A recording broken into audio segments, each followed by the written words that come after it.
Steve! Hey, Steve! I heard someone calling my name as I was walking through the expo. Turning towards the voice calling my name, I smiled. Hi, Tom. Haven't seen you around for a while. Glancing at the logo on the smart polo shirt he was wearing, I added, That's not the company that you were with before. I hope it was a move up for you. A slight grimace came over his face. More of a lateral move. Anyway, how about we meet up later and catch up? He offered. Sure. I'll be done about 5 o'clock. I'll meet you at the hotel bar then. He confirmed, then headed back to his booth as I moved on. Tom wasn't what you would call a good friend, but in our business, you tend to run into the same people at most of these conferences. We had met up several times over the years and gotten along pretty well. As more than just casual acquaintances, but less than really good friends, we had discussed our families and lives in general, but no real specifics. I had noticed that he had been missing these conferences for the last couple of years, and it was good to see him back. I'm sure that we would have a good time catching up on our lives. So, new job then? I asked as I sat down beside him and ordered my drink. Yeah, I had a difference of opinion with my old company and we parted ways. Wow, that's rough. Is that why you haven't been to these conferences for the last couple of years? Yeah, I had to work my way up from the bottom again. It doesn't matter how much experience I had before, they want their longer-term employees that are more familiar with their products and services in the booth. Well, that does make sense. So, how have you been? What's going on in your life? How's the wife and kids? I asked, wanting to change the subject. His face turned dark. Jen divorced me, he replied. And because I had to move 3 states away for this job, I almost never get to see my kids anymore.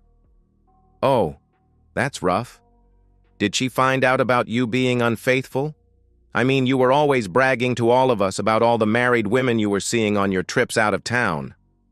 What was the name of the last one? Mary? I remember you talking a lot about her.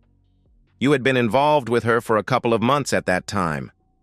He smiled at that one. Yeah. Darn, she was attractive.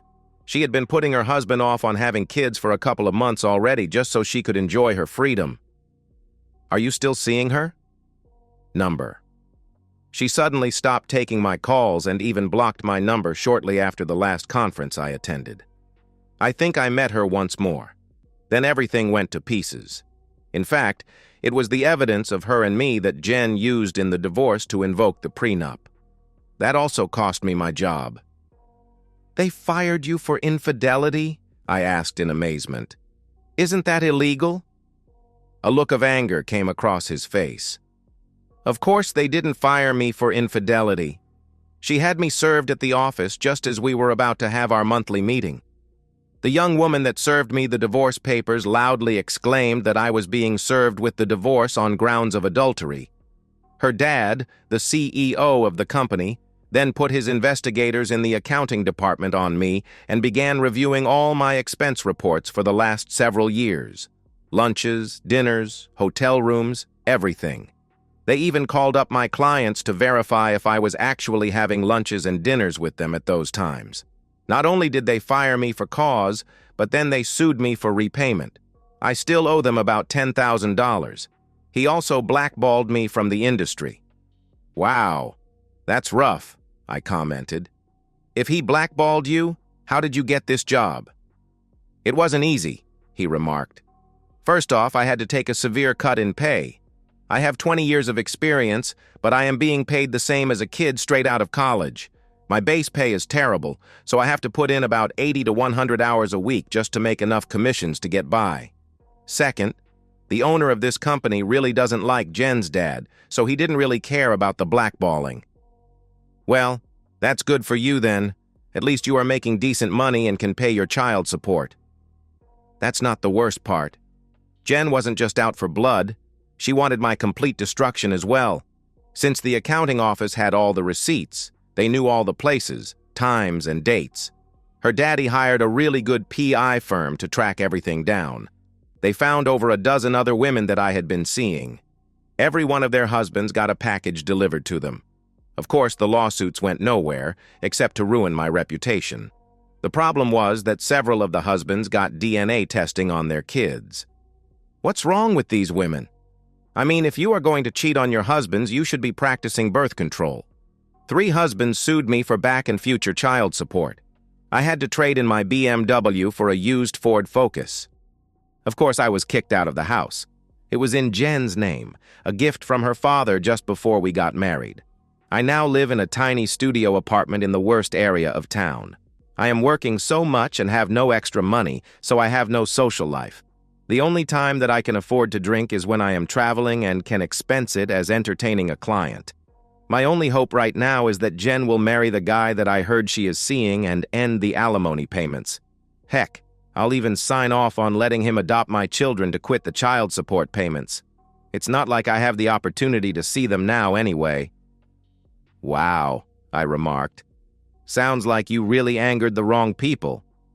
He was on his 4th drink by this time. I was kind of wondering if he would have enough money to pay his bar bill. Look, Steve, you and I have been kind of friends for years. I'm really desperate here. I really need a good sale. I can get you a really good price, and I know that there are a lot of our products that you can use. Get me a list of what you need, and I'll beat any other price that you can get on them. Darn. It was sad to see this once proud man begging now. Tell you what, let's just enjoy this evening, and we can discuss business tomorrow. After all, as you said, we have been friends for years, I offered. He smiled at that, thinking that he would be getting a good order from me. Okay, buddy. Now, I've been sitting here complaining about my difficult life. What's been going on with you? Well, Tom, the last couple of years have for me been remarkably similar to your life, with a couple of differences. Really? He asked in wide-eyed amazement. Yeah. You see, I got divorced as well. Thankfully, we had no children yet. Were you cheating on her too? Number quite the opposite. You see, I was sitting in a bar much like this one, talking to a client. I overheard some braggart talking about all the women that he was seeing on the side. I was just laughing most of it off until I heard him talking about one particular woman. That got my attention. When I got home, I installed cameras in all of our rooms, monitored her phone, and put GPS units in her car and purse. It didn't take long to catch her cheating on me. I managed to get video of her with the scoundrel. He was listening to me with rapt attention. He was a bit too drunk to catch the subtle hints in there. What did you do? He asked. I went full-on revenge. Actually, it was multiple revenges. I not only exposed her, but I decided to expose the scoundrel as well. A glimmer of something passed through his eyes. Maybe something was getting through the fog of the alcohol. Hey, you know? In all the years we've known each other, we've never shown each other pictures of our families, I exclaimed. Here's a picture of my ex-wife, I proclaimed as I pulled up a photo on my phone. His face immediately went pure white. But that's... He sputtered. Yeah, I agreed. That's the woman you were bragging about seeing at the last conference that you attended. You! He accused. Yep, me. You ruined my life. I couldn't help but laugh. Well, you did have an affair with my wife. You should know that actions have consequences. It was just an affair, he pleaded. It didn't mean anything. Actually, it meant everything. I didn't know that she was your wife. Doesn't really matter. You knew that she was somebody's wife. Besides, you knew that you were also married. You remember that vow to forsake all others? Some of us take that seriously. It was really sad to watch the guy fall apart and begin crying there in the middle of the bar like that. Okay, Tom, get yourself together now. There's a bit more information that you really need to know about, I told him. Really? How much worse can it get? He asked. Well, a lot worse, actually. The good news is that everything else has already been put in place and is already in play. There will be nothing else added on from here on, unless you mess things up again. Please tell me that things will be getting better for me, he begged. Well, they can, depending on your actions. At least they won't be getting any worse. I should start by telling you about my new job. I'm now working for your old company. I'm the director of engineering, and I work directly for the CEO, your ex-father-in-law. He's going to be retiring in 6 months, and I will be named the new CEO. I think that's what the plan was for you until you messed it all up. Next, the owner of your company and your ex-father-in-law don't exactly hate each other. Actually, they are more friendly rivals. In fact, the three of us will be playing a round of golf on Friday.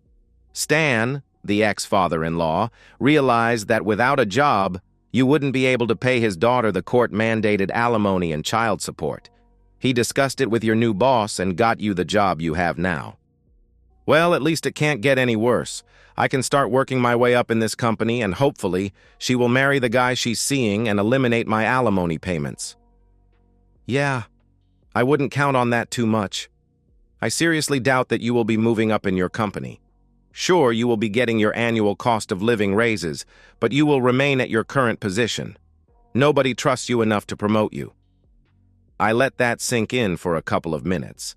Then I continued. Oh, let me show you a couple of pictures of my new fiancée and her kids. I pulled up another photo on my phone. I think that it was a bit of a shock, because it took him a minute or two to react. That's your ex-wife. Yes, I confirmed. And these are your children. My children? Yep. You know that they are now calling me Daddy? I guess that since you haven't been able to see them for a couple of years, it is probably natural. I am the only adult male in their lives now. You're dating my ex-wife? He exclaimed. Actually, we are engaged, I replied. Our wedding is planned for April 2027. He thought about that for a minute. Then it dawned on him. Wait a minute. My last alimony payment to her is in March of 2027. Yes, I know. She refused to marry me before then. She wants to collect from you for all she can. You really should have known better than to anger an Irish redhead. You got a double shot of anger management issues there. You got that famous Irish temper, then the famous redhead temper on top of that. That's a bad combination. I thought we were friends. How can you do this to me? Well, I thought that we were friends as well. That is, until I found out you were having an affair with my wife. But I didn't even know she was your wife, he complained. Doesn't matter. You knew she was someone's wife. Maybe you should have found out whose wife she was before you got involved with her. Oh God, can this get any worse? You really should never ask that. It jinxes you. It can always get worse. On the upside, you still have 10 years of child support left to pay. Eventually, those kids will start dropping off as they turn 18. Unfortunately, you will most likely still be paying the back support for a while yet. Once the first couple of kids turn 18, you can use that money to double up on those payments. Unfortunately, unless you really impress your boss, you will most likely be laid off as soon as your last child support payment is made. Also, there are still several angry husbands that really want to get their revenge on you. So far, I have convinced them to hold off, because if you are injured, you can't work and keep making the payments on time. Once you are done with those payments, there really won't be much of an incentive to hold off anymore. Anyway, it was good to catch up with you tonight. Maybe we can catch up again at the next conference. I'll take care of the check, since you seem to be having some money issues. I told him as I paid the check, then left him there contemplating his future existence. The beautiful redhead sat at a booth in the corner observing the conversation. She watched as the tall, well-built man got up, paid the bill, and strode out of the bar. She saw the devastation on the other man's face. Of course, she knew what had just happened. Still, she was compassionate. The poor, broken man really could use some good fortune to come into his life. Yes, he deserved everything that was happening to him, but judgment tempered with mercy is always best. After all, people can learn from their mistakes, so giving them a chance to redeem themselves always benefits society. The red-headed goddess spied a tall, leggy blonde beauty enter the bar and look around. She was already familiar with the blonde, and she had already made arrangements for her consequences to visit. The redhead smiled. Worst case, she would move up her plans for the blonde. Her fate was sealed regardless. The redhead closed her eyes and concentrated. Suddenly, several other customers entered the bar and took all the available booths. The only seat left was at the bar beside the devastated man.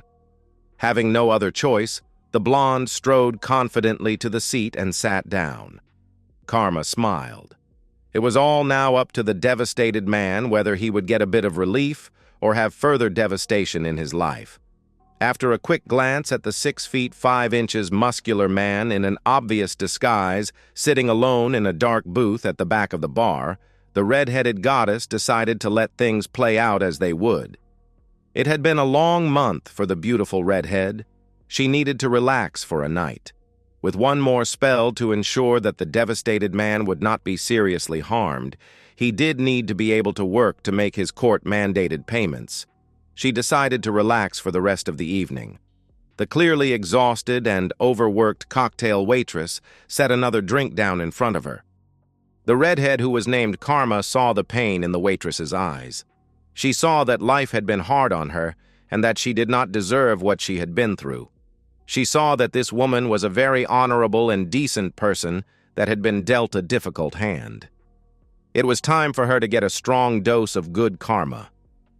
As she was sipping her drink, her mind went into her archives to discover her situation. She discovered what she needed to know. She made her move the next time that she stopped at her booth. "What time do you get off, honey?" she asked. It will be another 2 hours, but I really don't date customers. Besides, I really need to get home to take care of my daughter." "What's the use of being a goddess if you can't use it occasionally for your own purposes?" she thought.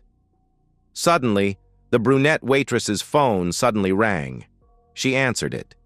The gist of the conversation was that the waitress's daughter had already fallen asleep, and her teenage babysitter was willing to stay the night for no extra charge. "Well, now that that has been settled, I'm in room 512. Don't worry, I'll have you home in plenty of time to fix her breakfast tomorrow morning. I'm pretty sure that this is something that you need." Seriously, she is a goddess. No one can resist her. The brunette rested peacefully in the luxury of the high-end suite. She was surprised when she woke up in her own bed the next morning with pleasant memories of the night before.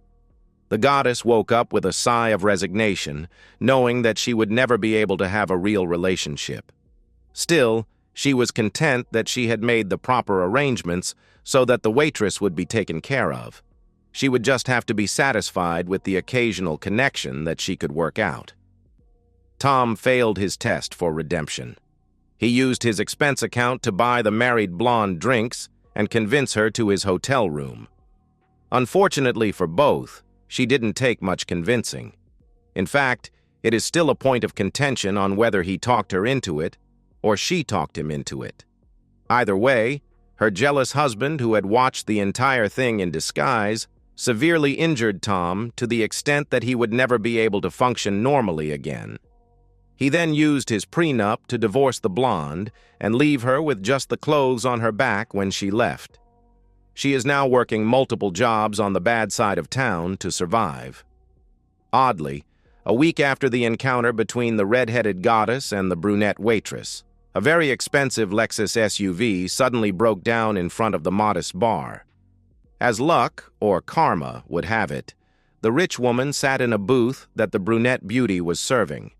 Through a series of odd circumstances, the rich woman ended up sitting in the booth for several hours before her car was towed. The time allowed the two to get to know each other very well. It took a couple of nudges, nothing that neither of them really didn't want to happen, but more to push things along. Eventually, the rich woman became a semi-regular at the bar. She always sat in the section that the attractive brunette was covering. It took a while, but they eventually got together. The brunette's family had rejected her because she had come out as gay. Her baby was the result of a terrible assault by her father's friends trying to change her orientation. "My name is Karma. I'm tough." The rich woman ended up owning the factory that the brunette's family works at. They were all fired and lost their houses. I look in on them every once in a while. I saw one time at Christmas when her siblings brought their children to a charity event to get Christmas presents. She graciously offered to buy her nieces and nephews presents for Christmas. She even invited her entire family to their house for Christmas dinner. She used that opportunity to show her prejudiced family the love and respect for each other in her house. It didn't fix everything, but it was a start. Tom? Well, what can I say? I gave him the chance to help himself. The main issue after that night was that he was so badly injured that he was never able to function normally again. Once his last biological child turned 18 and graduated from high school, he was laid off from the company he worked for. Because of his past, he was blackballed from ever working in the industry again. He ended up as an alcoholic assistant manager at a Taco Bell. I really did try to help him, but his decision-making never got any better. What can I say? I really am tough. The blonde? Well, she was never even close to the beauty that she once was. Once your facial features are damaged to that extent, it takes a lot of money to fix it. Her now ex-husband had discovered a lockbox hidden inside a wall in the house he had inherited a week earlier. He managed to skip the country before the search was put out on him. Rumors have it that he is living very well in a tropical environment right now. Oh. You probably want to know about Mary. Her case was very sad. She did end up repenting her evil ways. Unfortunately, it was too late for her. Steve did end up forgiving her on her deathbed. She contracted a serious illness from her third partner after Steve divorced her. Unfortunately, it was too late before she discovered it. Yes, she was truly remorseful. I did visit her towards the end. The best I could do for her was to make her passing as easy and painless as possible. Okay, so I probably went a bit overboard on her consequences. What can I say? Okay, so I'm not only human. Still, I deliver karma to those that deserve it. Yes, I made sure that her lawyer was incompetent. Yes, I made sure that her ex-husband could manipulate their finances to his advantage. Yes, I made sure that the prenup could be fully enacted. Still, it was her decisions afterwards that drove her fate to where it ended up. She had options. She didn't need to end up working the streets downtown. She didn't need to take him as a client. She had other options. Okay, I did use her to give bad karma to another of her clients. Of course, I was careful that his wife had already stopped being intimate with him. She is doing a lot better now that she divorced him, BTW. Anyway, this should close this chapter. Everyone pretty much got what they deserved. Some got more than they should have. But that's just the way things go. Anyway, I have other things to do right now. Some jerk is about to try to con an innocent widow out of her life savings. Yes, I much prefer to dispense good karma, but every once in a while, I really enjoy giving jerks exactly what they deserve. I have multiple looks, but I much prefer my normal look as a petite redhead with green eyes. Look around wherever you are if you are thinking about doing something wrong. You might want to think twice if you see someone that might look like me in the near vicinity. Maybe I'm watching. And so, we've reached the end of today's story. Was it what you expected, or did it take a twist you didn't see coming? I'm curious to hear your thoughts. Share them in the comments below, and let's get a conversation going. If this story kept you hooked, make sure to hit that like button. And if you're new here or just haven't subscribed yet, now's the perfect time to join our community. I bring you fresh, captivating stories every day, so click that subscribe button and turn on notifications so you never miss out. Thanks for watching, and I'll see you in the next one.